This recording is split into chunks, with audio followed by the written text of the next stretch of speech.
All righty, everybody. Welcome to a new show that we're trying today, and it's called What If Wednesday. So, as usual, not always, but as usual, joined by Megan. How's it going this morning, Megan? Hey, good, good. How are you?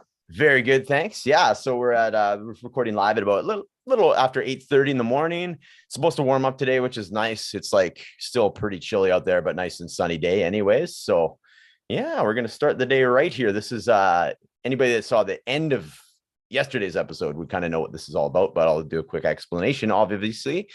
So what if Wednesday? So what we're gonna be doing here is often the human brain, like the reticular activating system. I'll quickly explain what that is. It's easiest with like an analogy or a story. So, when you buy a new car and then you start seeing it like everywhere and you're like, whoa, like where did everybody's got this car now?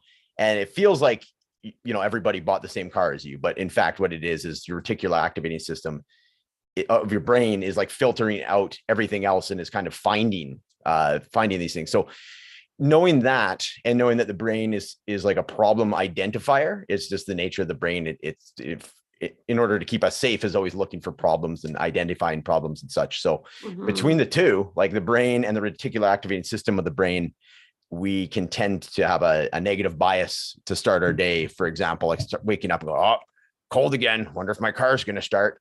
And like, oh, kind of snowed. I bet you the roads are bad. I'm going to have to take my time going to work, which isn't bad per se, but we're going to try and flip the script a little bit here and supercharge our days, because we're starting the days obviously with what if the other thing happens? What if the best case scenario happens? And you described it yesterday. What exactly does it do? You're kind of saying it's like a push-up for your brain, or like you mind? Yeah, positivity push-ups, because it's practice, right? And so the more you practice flipping the script, the easier it will become, and that will be the natural way your brain processes, as opposed to constantly going to the negative. Ooh, that sounds great. That's a great spot to be, I believe. So, and like you said, it takes practice, because it isn't the natural state of people or their brains necessarily. Is that correct? That's so true. And so that piece, I think that's really going to be important for people to hear, because lots of people think like, well, I'm just a naturally negative person. It's like, well, actually everybody's a bit naturally negative, because it's that protection strategy, like you described it as. Right. Nothing's wrong with you. It's just that we need to work a little bit harder to see the positive things. Absolutely. No, perfect. Well said. Well said. So this could be quick. It could be long. Who knows? It's all sort of the idea is sort of improv. It's just sort of riffing. So I was thinking about it beforehand, and the way the logic or the structure I'm going to use is, I know to start the day, I have 3 or 4 appointments that I know I have. So I'm going to focus with those. And those are generally connected to like a greater, a bigger picture. So maybe expand on it from that is kind of what I'm thinking. So okay, using soft language here, but yeah, I always catch myself. It's so funny. It's like after you learn how to speak better, you catch yourself, but you still do it. And you're like, oh yeah, totally. But again, like you said, practice, right? It's awareness is the first part. So, okay. And then do you have, what's your strategy for this? What are you going to be, oh my goodness, I don't even know. Oh, even better. So you're literally just going right off the top of your head. Yeah. Okay. I thought that's what the homework was. It was to have no preparation and just kind of, That's a good point. See, I always cheat. I change the rules. Totally like when I cheat. Yeah. And you're going first this time. Oh, am I? Oh, what? Okay. I don't mind going first. Because I didn't hog the intro like I usually do. I made it more interactive and pulled you in. So, okay. So I don't mind going first. That's the main reason, is like, oh, and I just talked for like 5 minutes, and then now I'm going to go first. Okay. But I don't feel as bad now. Okay. All right. Okay. So I just got to get in the drop into it here. Okay. One sec. Okay. So what if I guess I have to give a little bit of context. It's going to sound a bit silly, but you guys look at it. So I have an interview at noon for my music podcast. So what if this interview goes like perfect? Like you just have really good rapport with this lady. What if I am super articulate with my questions? What if I don't stump myself by trying to ask 3 questions at once, which I have a tendency to do? So what if I'm super concise with my questions? What if there's just a nice natural flow to the interview? What if she says it's the best interview she's been on in weeks, if not years, maybe ever? What if we have such good rapport that there is an open collaboration potential with her as well. Apparently she's got a fantastic voice. So yeah, just cool person to know, cool person to network with. What if my enlifted ancestors call? So it's a call about like ancestral healing and such. That's after that. So what if that call really turns open a new way of healing for my family lineage? What if there's something that really kind of I clue into or zero in on as far as like behavioral patterns on either side of my family? And what if I'm able to identify that in myself and correct that? And as a result, kind of start this like ancestral healing. That's a fairly lofty, potentially egotistical sounding, but it is from the group. I view it for the greater good, as far as, what's better than like ending a pattern of behavior that has not served my family. So what if that happens? What if that, just continues to happen after that? What if that is like the snowball effect? It starts and then it keeps going from there. And then what if my coaching call tonight goes really well to the point the potential client wants to come back for a couple more? And then what if from there turns into a actual client? Awesome. So, yes. And those are my things to do. One more. So what if it actually does warm up to -10 instead of the current -23? And what if I then take my dogs out to the dog park because they've been like not getting any exercise? Yeah, they've been very antsy. And I feel sorry for them. So what if we have a tremendous dog park walk later today? Boom, there we go. All right. Nice. That's so awesome. Yeah. So, when I was listening to you, I just sort of took what you were saying as like a theme, if you want to call it that. Okay. In the sense of, what if we took all of our fears and turned it into like a point of excitement? Because everything you were saying, I was like, yeah, that would be exciting. That would be exciting. That would be awesome. And so fear and excitement actually come from the same part of the brain, and we produce some of the same hormones, where like if you were going to go skydiving, you'd still be producing cortisol and adrenaline, but you just interpret it more as excitement because you're choosing it, right? And so it's almost just kind of like flipping the script to come from a place of fear as to, oh my gosh, what if this goes bad, to like, what if this goes really good? I love that. That's fantastic. What that reminds me of a little bit is so you obviously were both big fans of Mel Robbins. Yeah. And she has a big like 10 or 15 minute biggest YouTube video or wherever you can watch it on a similar, like where she just, and then what she does it in real time, where she's like about to go do a public speaking engagement. And she kind of describes a lot of what you were just mentioning. He hits on a lot of like how fear and excitement show up exactly the same in your body as how your brain is processing it. So then it's just exactly like you say, a matter of, am I curious and enthusiastic about this, or am I fearful and sort of like closed off about it? So it's really up to your brain what it wants to do with the information your body's giving it, which is so cool. Totally. It makes it feel like you're kind of in control of the way your body's going to react to it, and that's, I think everybody wants to feel in control. Of course. Yeah. Again, with our brains the way they are, that's why absolutely. No, great stuff. Thanks for bringing that up, and great observation. That makes me feel good about that. So excellent.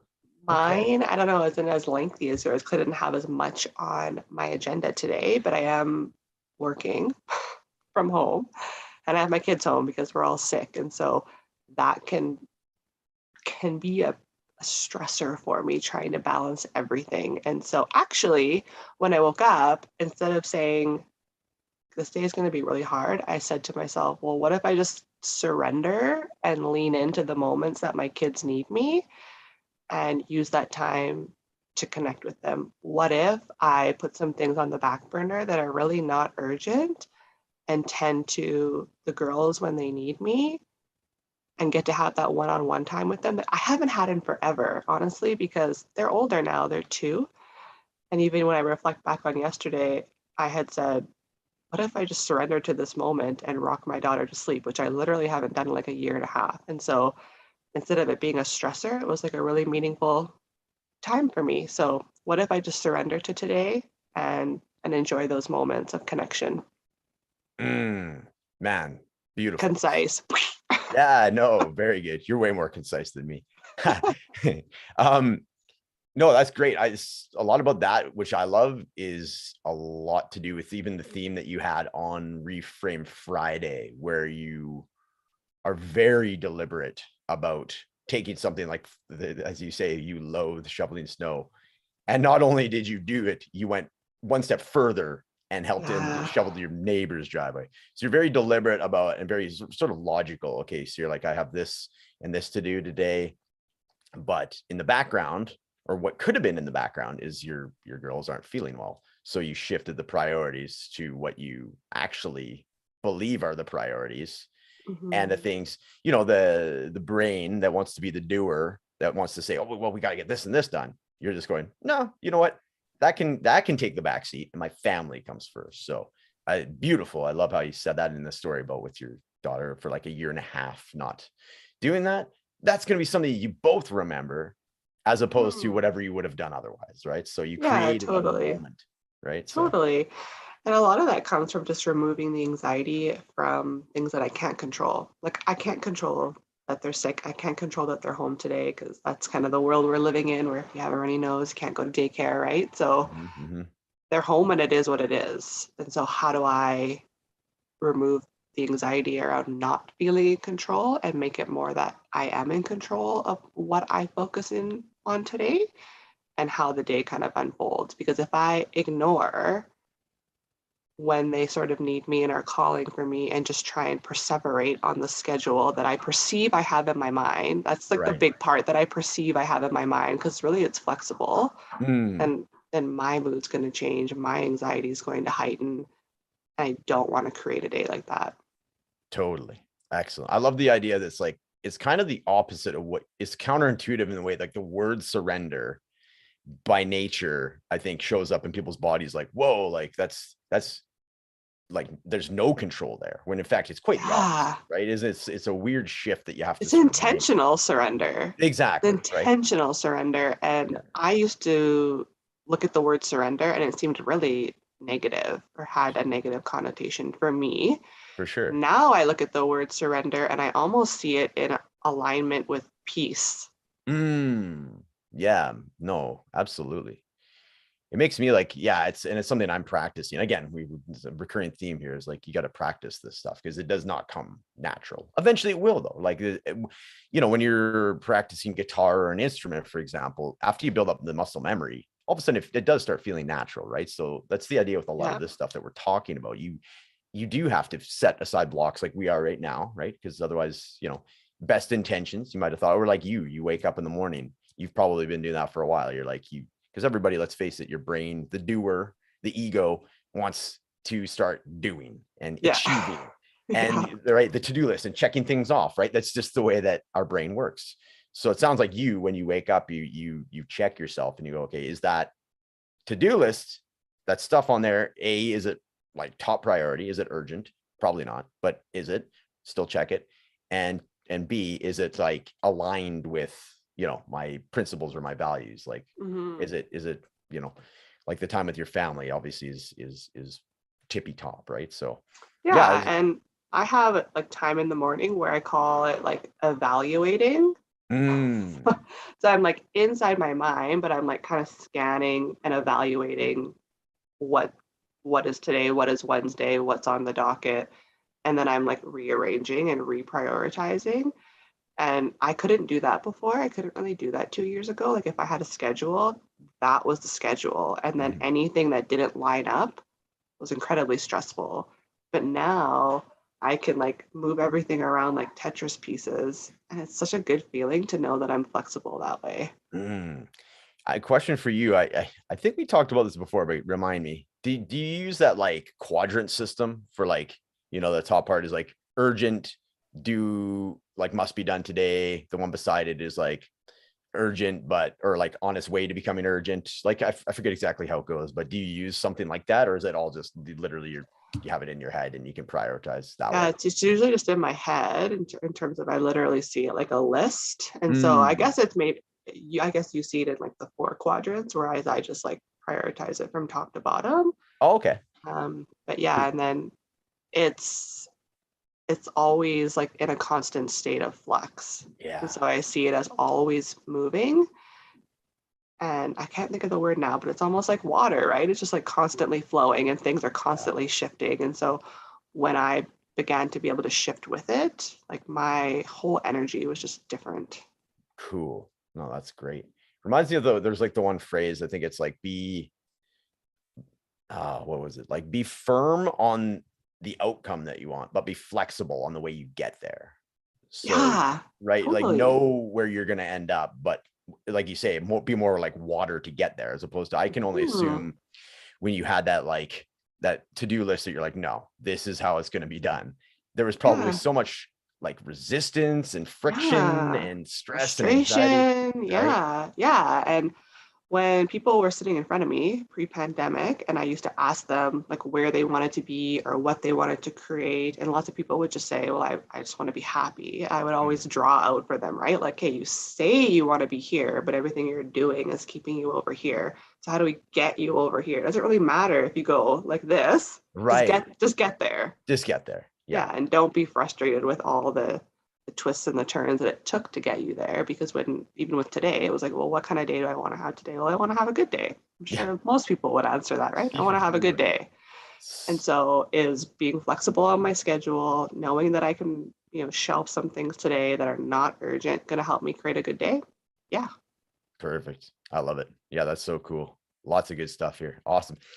And the best thing about like the shows that we're doing, they have like the undercurrent of like the same themes that'll kind of keep showing up, but it's like the presentation is different. We're showing different ways about going about it, as far as like things that you can use in your own life and everything, and kind of has like the game show feel to it as well. So so as we kind of keep doing it, the idea is to be able to get some other people on here as well, so you can kind of do like 2 or 3 other folks on here potentially, and then just do a whole like circle of it and add some people to it. So that would that's the idea, definitely coming soon. But yeah, awesome. Thanks for your day. And what if we have tremendous days ahead of us? Everything goes well. You rock it. Yeah, same to you. Yeah. And you guys, what if you guys are all like feeling better by like the evening? You can just feel, when you can feel when the flu or whatever you guys are having is on its way. Starts to lift. Out. Yeah. Yeah. What if totally. So what if you start feeling that around dinner time? People are perking up, right? That's what I hope for you guys. Thank you. Yeah. I think we're on like the outer end of it. So good. That's a good feeling. Good days are to come. Yeah. Excellent. Awesome.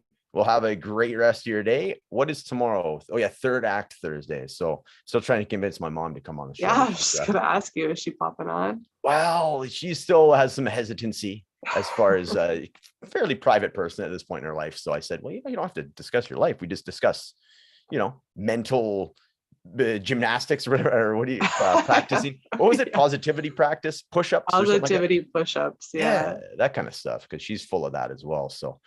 Yeah. We'll see. If not, I guess I'll rock a solo one, because that's kind of what I'm doing with my whole coaching program and things of that nature, of really focusing on third acts and hero's journey and things like that. So I got a lot of stuff to riff on that way. So if that's what it comes, it's all good. Nice. That's awesome. Yeah. I look forward to hearing that. Awesome. And then, well, I guess we'll hook up on Friday there. If you want to do the Reframe Friday, or just see, I'll obviously touch base with you, see where you are and see how you're feeling. Nice. Yeah, that sounds good. Thanks for having me on again. Yeah, of course. Anytime. Thanks for coming on. See ya. Bye. Cool. Excellent. That was fun. Yeah. I was like, oh my God, was I supposed to create a homework assignment? You didn't tell me that. Oh yeah. You're like, nope. This is the assignment. Yeah, exactly. No. Awesome. Well, yeah. What did that end up being? It ends up being a little bit longer. Like, I like the talk afterwards though too, right? To kind of, just kind of depends like what you want. Like we could definitely shorten it down if you were wanting to create like a more concise snippet for them. Totally. No, I think it's good the way it is though. I like it. We'll just, just kind of go with the flow, and eventually it'll just sort of like find its sweet spot, I think, as far as show formatting and such, I think. So sounds good. Excellent. Alrighty. Have a good rest of your day. Yeah, you too.